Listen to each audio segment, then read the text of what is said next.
Et salut tous les amis, c'est CryptoPartage, c'est un plaisir de vous retrouver pour cette nouvelle vidéo d'analyse du 9 mars 2022. J'espère que vous portez tous très bien. Comme vous le voyez à l'écran aujourd'hui, on a un très joli pump du côté des crypto-monnaies puisque le Bitcoin repasse au-dessus de la zone des 40 000 $ et pas qu'un peu, 42 000 $ au moment où je tourne la vidéo, plus 8%. L'Ether aussi qui suit la cadence derrière 2700 $, pardon. Et on a les altcoins qui eux aussi suivent la cadence avec notamment en tête d'affiche Luna qui prend plus 20% et qui est tout près de nous faire un nouveau sommet historique, 97 $. Et d'ailleurs je le passerai sur la petite partie analyse technique en seconde partie de vidéo. On a le XMR de Monero qui prend aussi 20%, Zen aussi plus 17%. On a pas mal de verts aujourd'hui, ça fait plaisir. N'hésitez pas à mettre tout de suite le petit pouce bleu à la vidéo, le petit commentaire, voilà, si vous voulez aider au référencement et vous abonner à tous mes réseaux sociaux qui sont en barre de description. Alors le Bitcoin qui a pump durant la nuit et un pump vraiment sympathique puisqu'on a quasiment fait plus 10% à l'espace de quelques heures, vous voyez 10,29% ici pour venir chercher les 42 500 $. La bougie daily est aussi très impressionnante. Pas autant que celle-ci, mais franchement on n'y est pas très loin. Ici on avait fait 17% il me semble, et là on est déjà à 10% et la journée n'est pas terminée. Donc on verra ce que ça donnera cet après-midi avec les Américains, mais en tout cas ça part plutôt bien. Apparemment, le pump là qu'on est en train de constater serait dû au fait qu'en fait il y a eu une fuite sur un rapport de la régulation, puisque la régulation doit aussi arriver aux États-Unis. Et là, c'est donc Yellen, il me semble que c'est Yannette son prénom, Yannette Yellen, qui est secrétaire au Trésor public aux États-Unis. Donc c'est une personne assez importante. Et donc elle aurait fait fuiter son statement, nous dit Steve Teach ici sur Twitter. Donc voilà, ce n'est qu'une rumeur, mais je l'ai vu quand même beaucoup circuler. Et voilà, si vous cherchez une explication à ce pump, c'est peut-être dû à ça. Après, comme là, vous le savez, les explications, au final, on s'en fout un petit peu. Ce qui compte, c'est les faits, les choses concrètes. Et là, ce que l'on voit concrètement, c'est que le prix augmente. Et on va voir tout à l'heure, quand je vous ferai un petit peu d'analyse technique, où on en est donc sur Bitcoin. On a aussi notre très cher ami Elon Musk qui est de retour et qui nous fait une petite boutade, si je puis dire, une petite dédicace. Ici, Satoshi Nakamoto, du coup, cette image est assez vieille, mais bon, il a décidé de la reprendre aujourd'hui. Vous voyez ici, 9 mars 2022 à 7h47. Donc, vous pouvez aussi vous dire que c'est peut-être ça qui a fait pumper le cours, même si ça, j'en suis beaucoup moins sûr, puisque Elon Musk maintenant a quand même beaucoup moins d'influence sur les cryptos. On l'a vu avec le Dogecoin, les annonces qu'il fait autour du Dogecoin, ça le fait beaucoup moins pumper. Allez, on va donc passer sur l'analyse du BTC. On est toujours, pour moi, ce qu'il faut retenir au niveau du court terme, c'est le triangle de compression. Donc ce qui veut dire les points bas de plus en plus bas, les points hauts de plus en plus bas, si on prend en compte celui-là. Après, si vous voulez ne pas prendre en compte celui-là et du coup cette trend qui n'a finalement que 2 points de contact, vous pouvez prendre en compte, ici, vous voyez, on a 4 points de contact, donc la résistance des 45 000 $, et ça nous fait un triangle ascendant. Hop, je vais supprimer. Vous verrez un petit peu mieux comme ça, hop, voilà, vous voyez ici on a un triangle ascendant, donc c'est à votre guise un petit peu, de toute façon ça revient plus ou moins au même et on verra la réaction au niveau de l'oblique ici, hein. Si jamais il y a une réaction et le cours se fait repousser, effectivement oui on sera plus dans un triangle de compression, mais de toute façon on arrive sur la fin ici. On a eu une nouvelle touchette qui est assez précise, vous voyez ici, donc c'était le 7 mars 2022. On a pas mal de touchettes maintenant sur le bas de ce triangle. Au début, hier, si vous avez regardé bien la vidéo, ou avant-hier, je sais plus, j'avais mis au niveau des mèches, mais c'est vrai que là, les clôtures, pour le coup, sont beaucoup plus pertinentes.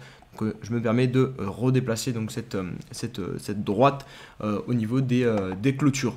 On a aussi la même chose sur le euro ici, et ça, je vous l'avais aussi partagé, et vous voyez que les points de contact sont assez précis. Et hop, je supprime ça, voilà, on verra peut-être un peu mieux.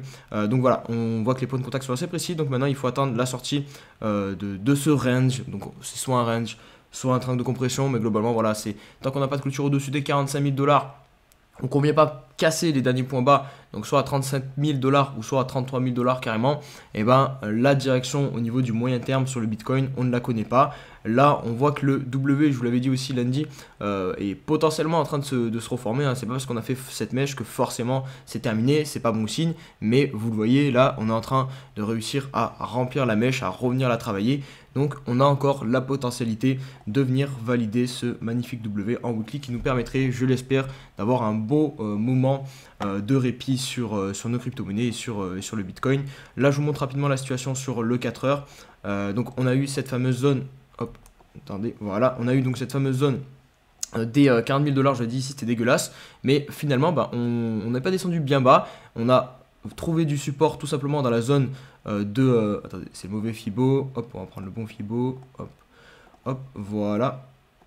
Parce que là du coup je vous ai mis le Fibo en rouge, comme ça vous montrera quand c'est mieux de vendre, parce qu'en gros ça c'est le Fibo de rechargement des vendeurs et ça c'est le Fibo de rechargement des acheteurs, donc je l'ai mis en vert et celui-ci en rouge. Donc là vous voyez qu'on a trouvé du support pile dans la zone de rechargement de tout ce mouvement là. Hop, vous voyez tout ce mouvement là, et ben ici c'est dans cette zone là qu'on a défendu le prix, donc ce qui est plutôt normal. Et on a réussi, et ça c'est plutôt cool, à refranchir la zone des 40 000 $ une énième fois. Maintenant ça serait vraiment top, je vous ai mis ici le petit scénario en bleu si on faisait quelque chose comme ça. Parce que là du coup vous voyez pour l'instant on mèche très légèrement à l'intérieur. Donc ici c'est là où les vendeurs vont défendre ce top ici. Donc ici on devrait trouver de la pression vendeuse. Donc potentiellement le cours va être rejeté et revenir peut-être travailler cette zone des 40 000 $ et enfin la valider en tant que support. Ça serait plutôt cool pour le BTC. Donc voilà, je pense que j'ai fait globalement le tour sur ce qu'il y avait à dire au niveau du court terme. Donc on attend clairement au niveau du daily la sortie de ce triangle de compression pour voir si on repart et qu'on relance vraiment à moyen terme un vrai mouvement haussier sur le Bitcoin et sur le marché entier des crypto-monnaies, puisque forcément si le Bitcoin repart, théoriquement voilà, comme ça c'est toujours fait, le marché entier repartira. Je voulais faire un petit point aussi sur ma vidéo d'hier soir sur le gold. Il n'y a pas eu beaucoup de vues, alors je ne sais pas si ça ne vous intéresse pas du tout, donc les autres marchés que les cryptos. Moi je trouve ça assez intéressant de se diversifier et surtout, comme je l'ai dit, il y a aussi une relation entre l'or et le Bitcoin. Et là on peut voir que ça fait bien office finalement de résistance, ce petit W qu'on a sur le gold contre le Bitcoin. On est venu quasiment chercher le top ici et pour l'instant ça sert bien de résistance. Ce qui est normal, c'est dans les probabilités, nous sommes sur une tendance baissière très long terme sur le gold contre, hop, je vais mettre en logarithmique, on verra mieux, sur le gold contre le BTC. Donc là pour l'instant les probas c'est surtout de se faire rejeter par cette résistance ici et c'est ce que l'on est en train de faire. Le gold se calme un petit peu, 2016 ici on a redescendu un petit peu aussi au niveau de la mèche là, donc voilà, c'est plutôt logique et on pourra avoir un petit peu de répit vu que le gold justement arrive sous résistance. Je voulais conclure aussi, vous passer rapidement en Luna qui continue sa folle ascension. Hop, on va enlever le logarithmique, mais là vous voyez, donc là on est sur le 4 heures, on va passer peut-être en daily, mais le doublé ici qu'on a validé, qui a bien retourné la tendance, on le voit aussi sur le weekly, hop ici, voilà, comme ça. Et pour l'instant là c'est clair que les vendeurs sont plutôt bien attaqué. Vous voyez ici on a bien dépassé la zone de rechargement, donc là les probabilités vont clairement d'en faire un nouvel ATH. On est en tendance haussière et voilà, on a déjà franchi la zone de rechargement, donc pour moi sur Luna on a vraiment de grosses probabilités là de venir chercher un nouvel ATH. Au niveau de l'Ether on suit la cadence qu'imprime le BTC. Un peu moins, encore une fois, regardez, si on prend le ratio Ether contre Bitcoin, j'avais pas vu, mais regardez, ici on est en train de casser la trend, donc ça c'est pas cool du tout. Il faudrait que l'Ether réussisse à tenir à tout prix ce niveau-là. Sinon, comme vous voyez ici, l'objectif du triangle sera de revenir sur cette zone verte ici. Donc quand même pas mal plus bas. On aurait une perte de quasiment 35% de valeur de l'Ether contre le Bitcoin. Voilà les amis pour cette vidéo, j'ai essayé aujourd'hui de faire un peu plus court. Je pense que je vais faire souvent des vidéos comme ça, voilà, quand l'actualité s'y prête. Là on a eu un petit peu du Bitcoin, donc je me prive pas, je sors le micro, je tourne la vidéo et je vous poste ça rapidement, comme ça vous avez une petite update et pas forcément une vidéo longue de 20-30 minutes. Là je pense qu'elle doit faire à peu près 10 minutes, donc je trouve que c'est parfait.